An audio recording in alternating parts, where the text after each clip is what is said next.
One thing that's always kind of irritated me about the Ibex 800s is the cruise control. Although it does work, as you can see, my hands are off and I'm still going, the cruise control, when I set it, it's usually bouncing between 2 to 3 miles an hour faster than what I set it for. So it's continuous even at lower speeds. If I set the cruise control at, say, 35 miles an hour, I'm going to go 38 miles an hour every single time. It's going to give me 3 more. Just like right now, it's at 67 and not 64. Not the biggest issue in the world, but it is something that I've noticed, and it's kind of irritating sometimes. Another thing that I'm not huge on are the mirrors, which I have not replaced yet because they still work. They just move so easily. So if there's any sort of wind gust or sustained winds, they're going to move a bit. Something that you might notice immediately that's different about this bike is the windscreen, because I did get a new windscreen to put on here because I hated the windscreen that came with this bike. For visibility and size and adjustability, I thought it was perfectly fine.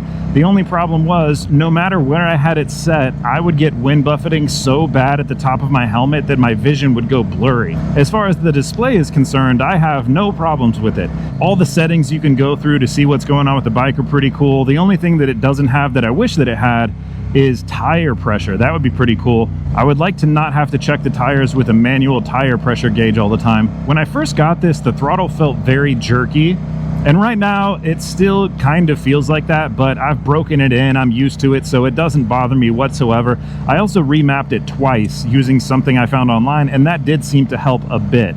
Talking about ergonomics, I think this bike is really comfortable. I had to put some spacers, I think this is a 1-inch spacer on the handlebars to kind of bring them up to me a little bit more because I felt like I was leaning forward too much. But other than that, I like the distance between the pegs and the seat.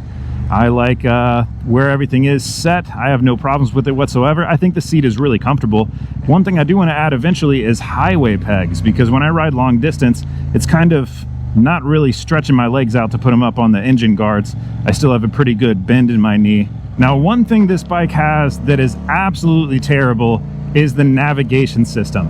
Even when the navigation was working and there weren't any issues, it only told me when to turn by distance. It didn't tell me the street names. It didn't have a map or anything like that. So it would just say turn left in 350 feet.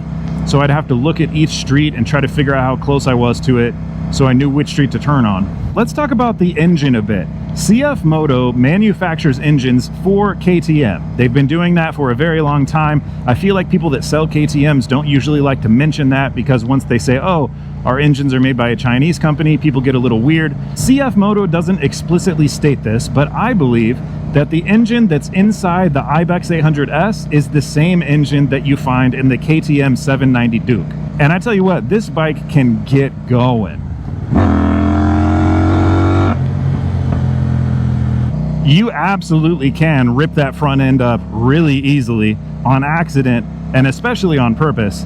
And I wouldn't know this from personal experience because I am a rule follower and I never break the law. But if somebody told me they got this well north of 135 miles an hour, I would believe them. I am not a go fast boy, so I don't really care if a bike can go 120 or 220, because chances are I'm not going to be going that fast anyways. All I care about is acceleration, comfortability, and ease of riding, all of which this checks the boxes in every single way.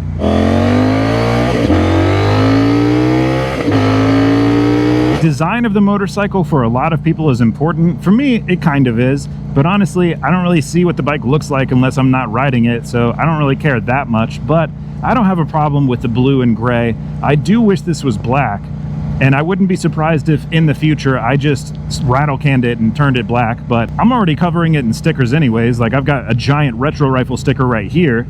Speaking of Retro Rifle, I would like to take a second and thank Retro Rifle for these awesome shirts that I've been wearing and the awesome hat that I don't have on right now. Retro Rifle is a company that makes t-shirts, button-downs, long sleeves, hats, shorts. A huge part of their designs comes from pop culture references. So right now, I am wearing the Soprano. This is actually a design that is inspired by a scene from The Sopranos, where Tony Soprano is shooting an AR-10 with a gold watch. Inside the pattern, you can see little hidden rifles, like that one right there. You kind of get a way to subtly say you're one of the tactical bros without coming out and saying it really loudly. I really like Retro Rifle. You should check out their stuff. I don't get paid to say this yet, but thank you. Retro Rifle. Okay, here's a quick rundown of the things that I have done to this bike, which honestly is just adding some things here and there. It's nothing major. I didn't do anything to the engine. So on the front, I have this Calci XL Touring windscreen, which helped me out a ton with the wind buffeting. I think it works totally fine. I've also got the RAM quick grip mount for my phone, which I really like quite a bit. I had the X mount before and I hated it, but I decided to give RAM mounts another try because the alternative was much more expensive. So for this, you just put your phone in like that, and it holds it in very tight, and you pull it out just like that. No worries. I've got the same tank bag that I've used on a lot of other bikes. This is a Chase Harper, which doesn't magnet onto my tank very well because there's way too much plastic here. So I've just got some bungee cords with electric tape or duct tape wrapped around them so it doesn't scratch it up, and it's worked totally fine this whole time. I've got all soft luggage, including this GV expandable side bag kit thingy. They expand pretty large. It holds a pretty good amount of weight. You just have to take off the rear seat right here and then Velcro it on together. I've got them zip tied to the actual side racks right there. It seems to work okay. And each one of these has a cup holder in it, which holds pretty good amount of drinks in there as far as size goes. I bought this mechanics tool bag thing from Menards, and it works really well. It's got a zipper, opens up. You can expand these things on the bottom. I have a Triumph hat back here, and I'm not riding a Triumph right now. So you can expand these things on the bottom. It fits quite a bit of stuff.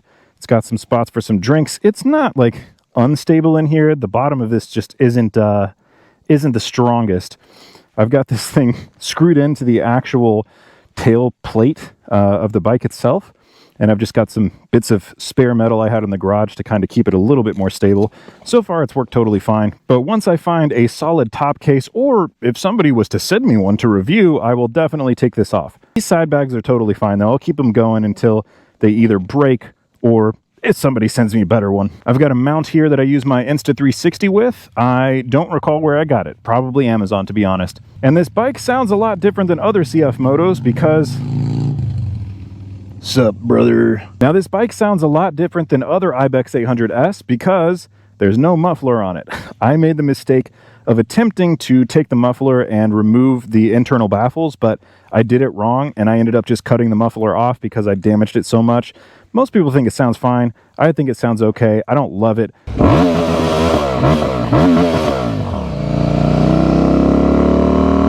But I'm not going to spend money on an exhaust right now because this is working just fine. I think that's about it, except for the one thing that went wrong with this bike. I totally forgot about this, but this had me stranded for hours the other day.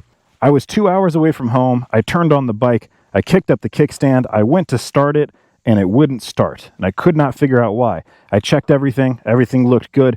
Pressed the button over and over again, wouldn't start. And then I noticed a message on the screen that said side stand, which refers to the side stand or kickstand safety switch.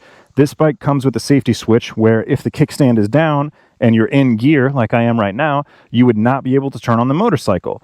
But mine stopped working, and it thought that the kickstand was down all the time, even when it wasn't. That made it to where I literally could not turn the bike on no matter what I did. I tried splicing the wires. I tried changing out the direction of the wires. Nothing I did worked. So what I ended up doing, I don't know if you can see right here. There you go. I just ripped it out of frustration, and I hoped that it worked. And you know what? It did. So luckily that worked, and the bike no longer recognizes any sort of safety stand switch, which just means that if my bike is in gear and the kickstand is down, I can still turn it on, which, as you can see right here, it's definitely working. Not necessarily the worst thing in the world, but there have been a handful of times where I was sitting on the bike for too long, forgot to kick up the kickstand, and rode off. And I found out real quickly when I turned left that I need to make sure that thing is up 100% of the time. Honestly, that part is really frustrating because that's how I turn off most of my bikes. I just throw the kickstand down. I know you're probably not supposed to, but that's what I've done for years. So I contacted the dealer, they talked to CFMoto, and they're sending me out a part, but it is coming by boat, and I'm not going to see it for probably another month and a half, and it's already been 2 months like this. Apparently, that's a very common issue with KTMs. Probably a coincidence, though. So here are my thoughts after officially almost having this bike for 1 year. For the price, it is a fantastic bike. Even not considering the price, I still think it's a fantastic bike. It has its quirks here and there, The side stand safety switch went bad on mine, but it was a pretty quick fix after spending 2 hours on the hot pavement trying to figure out how to fix it. I would say this is a very, very quick bike. I wouldn't call it a fast bike, but if you call it a fast bike, I'm not going to argue with you. It goes faster than I need it to, and it gets to that speed faster than most people would want it to.